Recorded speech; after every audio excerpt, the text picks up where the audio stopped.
ጤና ይስጥልኝ ተመልካቾች፣ የዕለተ ቅዳሜ ምሽት የመረጃ ሰዓታችን ላይ እንገኛለን። እነዚህና ቤት ጉዳዮች ከሀገር ውስጥና ከሀገር ውጭ ወደ እናንተ የማደርሰው ናትናኤል ዳዊት ነኝ።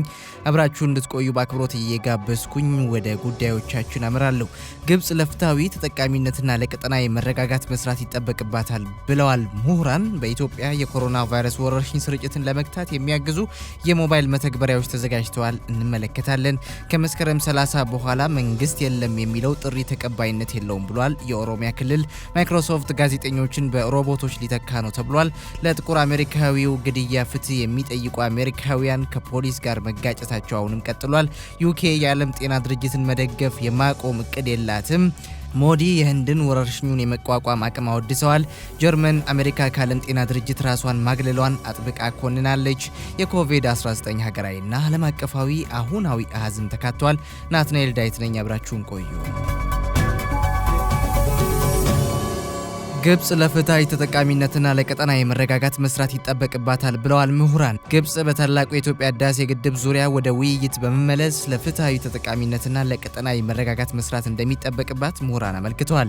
የህዳሴ ግድቡ በዘላቂ ልማት ግቦች የተያዘውን የኃይል አቅርቦት ለማሟላት ይረዳል ብለዋል ምሁራኑ። ዶክተር አዲሱ ላሽተውና ዶክተር ስዩም ካሳ በዚህ ወር ታትሞ በወጣው አፍሪካን ቢዝነስ መጽሔት ላይ ባሰፈሩት ጽሑፍ እንዳስነበቡት ግብጽ ከኢትዮጵያ ጋር ያላትን ግንኙነት ወደ ጋራ ተጠቃሚነትና ዘላቂ ልማት ትብብር መቀየር ይገባታል። በአባይ ወንዝ ላይ በፍትሃዊነትና በእኩልነት መርህ መስራት ሁሉንም ወገኖች ተጠቃሚ እንደሚያደርግ ያመላከቱት ጸሐፊዎች ይህም ቀጠናዊ ትብብርንና መረጋጋትን ለመፍጠር መልካም አጋጣሚ እንደሚፈጥር አስረድተዋል። ከግድቡ የሚመነጨውን ኤሌክትሪክ በመጠቀም በቀጠናው ያለውን የኃይል እጥረትና ብክነት ለመቋቋም እንደሚያስችል አመልክተው በዚህም ሱዳንና ግብጽ ዋነኛ ተጠቃሚዎች ይሆናሉ ብለዋል። ታላቁ የኢትዮጵያ ህዳሴ ግድብ የምስራቅ አፍሪካ ሀገሮች በኤሌክትሪክ ኃይል መቆራረጥ ሳቢያ የሚያጡትን ገቢ ያስቀራል ብለዋል። የኢትዮጵያ የተፈጥሮ ሀብቷን የመጠቀም መብቷ በግብጽ ሊከበርላት እንደሚገባም ጸሐፍቱ አመልክተዋል።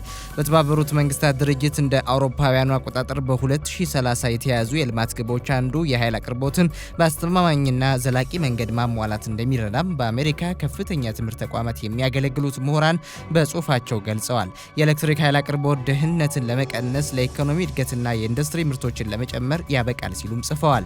ግብጽ በአስዋን ግድብ 169 ቢሊዮን ሜትር ኪዩብ ውሃ መያዟንና ይህም የአባይን ወንዝ የሁለት ዓመት ፍሰት እንደሚያስተካክል ያመላከቱት ምሁራኑ በአንጻሩ ኢትዮጵያ የውሃ ፍላጎቷን ለማሟላት የዝናብ ጥገኛ መሆኗን ጽፈዋል። ግድቡ በ7 ዓመታት ውሃ ቢሞላ በአስዋን ግድብ የሚገባውን የውሃ መጠን እምብዛም እንደማያጎለው ያስረዱት ሁለቱ ጸሐፍት የውሃ ሙሌቱ ከ12 ዓመታት ከበለጠ ግን በየዓመቱ $1 ቢሊዮን ኪሳራ እንደሚያጋጥማት አብራርተዋል። ግብጽ የዝናብ መጠን ሲቀንስና የተራዘመ ድርቅ ሲያጋጥም ከግድቡ የሚወጣውንና በአስዋን ግድብ ያከማቸውን ውሃ በመጠቀም ችግሩን የምትወጣበት አማራጭ እንዳላትም ምሁራኑ አስፍረዋል። በዚሁ መጽሔት ቃለ መጠይቅ የተደረገላቸው የውሃ መስኖና ኢነርጂ ሚኒስቴር የአካባቢና የአየር ንብረት ለውጥ ዳይሬክተር በላይነሽ ብሩ ኢትዮጵያ ግድቡን በመገንባቷ ግብጽ እንደማትጎዳ አስረድተዋል። የግድቡ ግንባታ ሲጠናቀቅ ድህነትን በመቀነስ የተመጣጠነ ውሃ ፍሰት እንድታገኝ ያደርጋል ብለዋል። ኢትዮጵያን ወደ ኢንዱስትሪ ልማት እንደሚያሸጋግራትም በማመልከት ኢትዮጵያውያን የውሃና የኃይል እጥረት የሚያስከትሉትን ችግር እናውቃለን፣ ለጋራ ተጠቃሚነት እንሰራለን። 60 ከመቶ የሚሆነው የሀገራችን ሕዝብ ኤሌክትሪክ አያገኝም። ግድቡንም የምንገነባው ለዚህ ነው። ሕግና መመሪያዎችን እናከብራለን። የተፈጥሮ ሀብት ጥበቃ ስራዎችን እናከናውናለን። ዛፎችን እንተክላለን ብለዋል።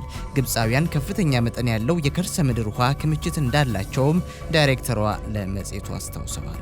በኢትዮጵያ የኮሮና ቫይረስ ወረርሽኝ ስርጭትን ለመግታት የሚያግዙ የሞባይል መተግበሪያዎች ተዘጋጅተዋል። የኢትዮጵያ ጤና ኢንስቲትዩት ከጤና ሚኒስቴርና ከሌሎች አጋር ድርጅቶች ጋር በመተባበር 2 የኮሮና ቫይረስ ወረርሽኝ ስርጭትን ለመግታት የሚያግዙ የሞባይል መተግበሪያዎችን አዘጋጅቷል። ከመተግበሪያዎቹ መካከል አንደኛው በኮሮና ቫይረስ ከተያዘ ሰው ጋር ያለውን ንክኪ የሚለይ ነው። ይህ መተግበሪያ በብሉቱዝ ብቻ ግንኙነት የሚያደርግና በ2 ሜትር ርቀት ላይ መረጃውን የሚያሳይ መሆኑም ነው ዛሬ ኢንስቲትዩቱ በጉዳዩ ላይ መግለጫ ሲሰጥ ያመላክታል። ሌላኛው መተግበሪያ ደግሞ በኮሮና ቫይረስ የተያዙ ሰዎችን የሚከታተሉ የጤና ባለሙያዎች ተመሳሳይ ግንዛቤ እንዲኖራቸው ለማድረግ የሚያግዝ ነው። መተግበሪያዎቹን ከኢንስቲትዩቱ ድረገጽና ከጉግል ፕሌይ ላይ ደቦና ኮቪድ-19 ኢትዮጵያ በሚል አውርዶ መጠቀም እንደሚቻል ተገልጿል።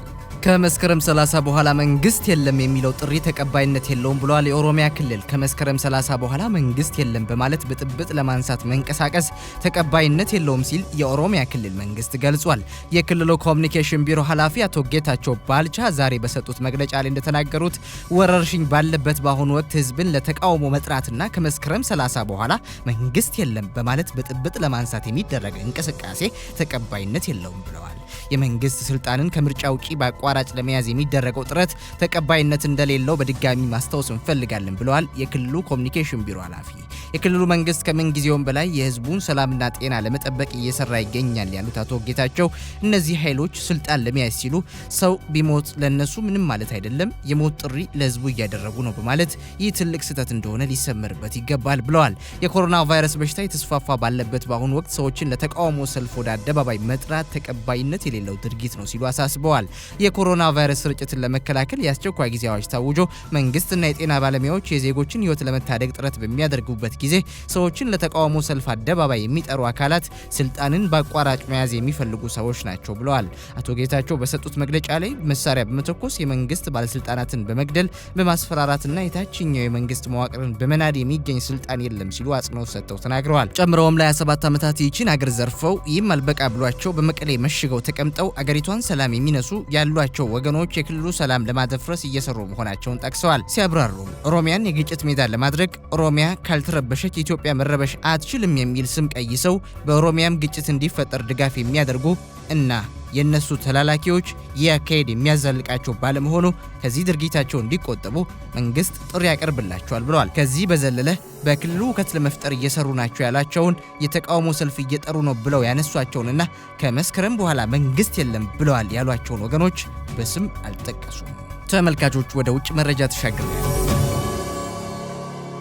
ማይክሮሶፍት ጋዜጠኞችን በሮቦቶች ሊተካ ነው ተባለ። ማይክሮሶፍት በኤምኤስኤን ድረገጹ ላይ ይሰሩ የነበሩ በርካታ ጋዜጠኞችን ዜና በሚያስሱ ሮቦቶች ሊተካ መሆኑን የአሜሪካና የዩናይትድ ኪንግደም መገናኛ ብዙሃን አስታውቋል።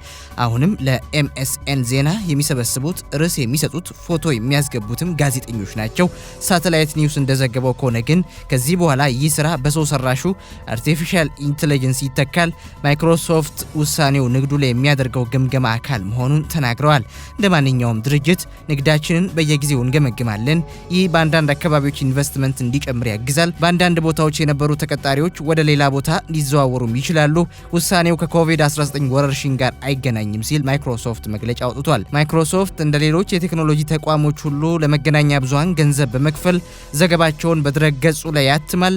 የቀጠራቸው ጋዜጠኞች የትኛው ዘገባ በድረገጹ ላይ መውጣት እንዳለበት ይወስኑ ነበር። አዲሱን የማይክሮሶፍት ውሳኔ ተከትሎ 50 የአጭር ጊዜ ቅጥረኛ ጋዜጠኞች ሰኔ መጨረሻ ላይ ከስራ ይሰናበታሉ ሲል ሲያትል ታይምስ ዘግቧል። የሙሉ ጊዜ ተቀጣሪ ጋዜጠኞች ግን በስራቸው ላይ ይቆያሉ። ከስራ ከሚሰናበቱት አንዱ ማሽኖች እኛን ተክተው ስራችንን እንደሚሰሩ ማሰብ ሞራል ይነካል ብለዋል ለሲያትል ታይምስ። ስራቸውን በአርቲፊሻል ኢንተለጀንስ ከተነጠቁ ጋዜጠኞች አንዳንዶቹ ማሽን የሙያውን መርህ ተከትሎ ዘገባ መምረጥ ስለማይችል አንዳንድ ተገቢ ያልሆኑ ዜናዎች በማይክሮሶፍት ገጽ ላይ ሊወጡ ይችላሉ ብለዋል። ዘ ጋርዲያን እንደዘገበው ከስራ የሚሰናበቱት ጋዜጠኞች 27ቱ የዩኬው ፒኤ ተቀጣሪዎች ናቸው። አርቲፊሻል ኢንተለጀንስ እንዴት የሁላችንንም ስራ እንደሚቀማን ብዙ አንብቤ ያለው ይኸው አሁን የኔንም ስራ ቀማኝ ሲሉ ተናግረዋል። ማይክሮሶፍት ወጪ ለመቆጠብ ማሽንን የተመረኮዘ የሚዲያ ስራ ወይም ሮቦት ጆርናሊዝም ላይ ምርምር ከሚያደርጉ ግዙፍ የቴክኖሎጂ ተቋሞች አንዱ ነው። ጉግልም በመሰል ፕሮጀክቶች ላይ ገንዘቡን ያፈሳል።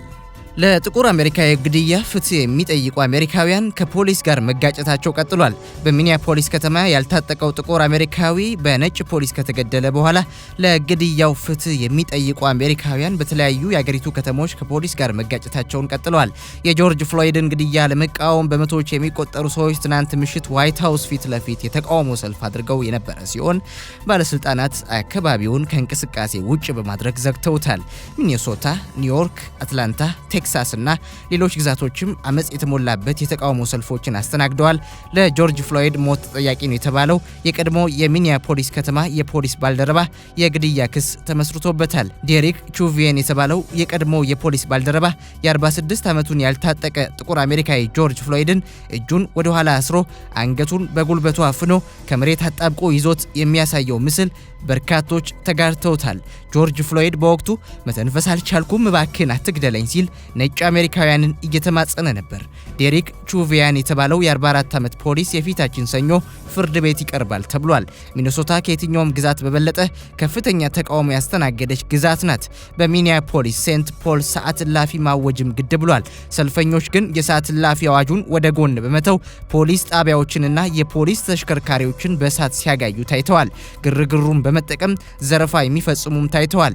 የከተማዋ ፖሊስ የተቀሰቀሱ አመጾችን መቆጣጠር ተስኖት ተስተውሏል።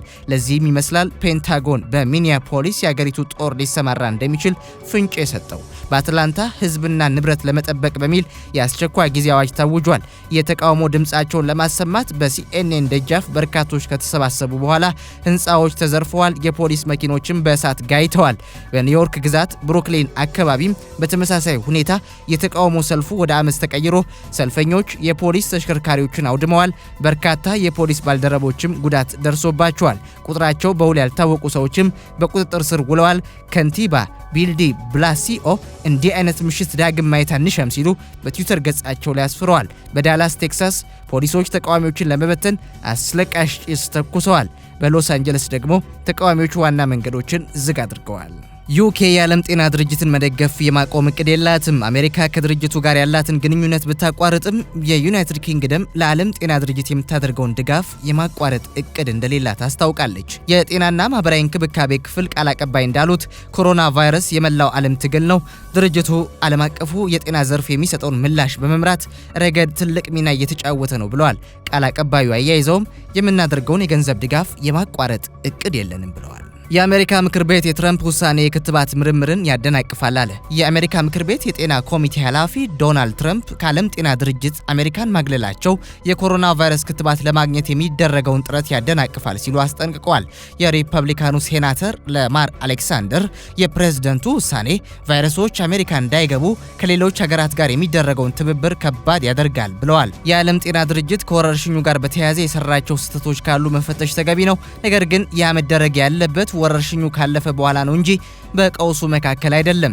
የአሜሪካ የጤና ባለሙያዎች ኃላፊ ፓትሪስ ሃሪስ ከዓለም ጤና ድርጅት ጋር ግንኙነት ማቋረጥ ውጤት አልባ ነው፣ ከዚህ የጤና ቀውስ ለመውጣት የሚደረገውን ጥረት ያከብደዋል ብለዋል። ሞዲ የህንድን ወረርሽኙን የመቋቋም አቅም አወድሰዋል። ህንድ ከፍተኛውን